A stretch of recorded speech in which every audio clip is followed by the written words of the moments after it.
My mom says that from the time I could talk, I wanted to be a civilized engineer. I'm self-motivated and very stubborn, and if anybody tells me something that I can't do, I'm definitely gonna do whatever I can to make sure that I do it. Sarah Devereaux is an extremely visible and highly respected member of the Nova Scotia engineering community.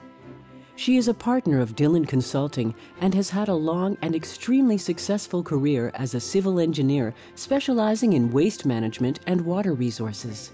Medicine saves people one person at a time, right? Doctors do, nurses do, but as engineers, we keep them safe hundreds and millions at a time. So I think if we talked about that more, girls would see that benefit.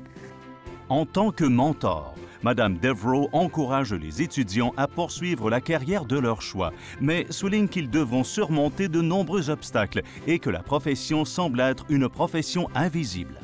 We do tend to be a little bit more invisible than others. I'm an engineer, my husband's an engineer, and we ask some of our best friends, you know, what do you think engineering does? And they say building bridges and roads, right? They don't understand what it is beyond that, and those are our best friends that should know what we do.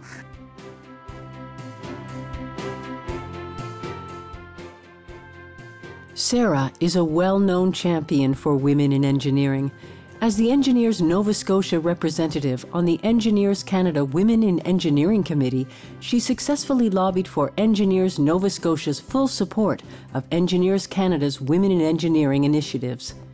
She is a supporter of the current NSERC, National Science and Engineering Research Council, Chair for Women in Science and Engineering at Mount St. Vincent University, and the newly formed Women in Engineering Nova Scotia group.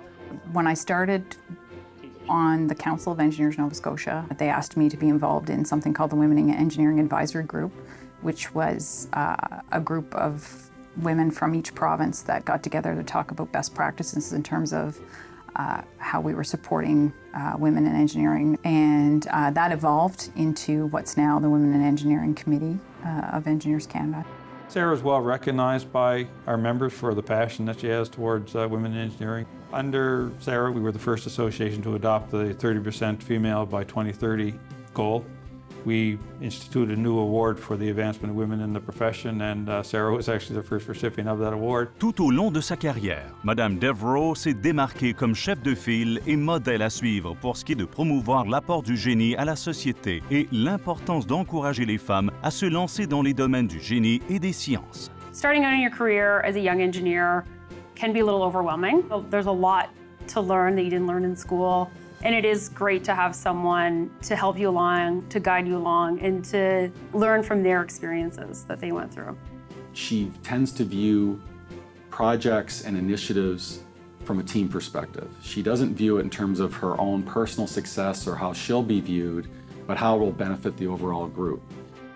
For promoting the great value that engineering brings to our society, and for serving as a leader and role model, Engineers Canada is proud to present to Sarah Devereaux, FEC, P.Eng, M.Eng, the 2014 Award for the Support of Women in the Engineering Profession.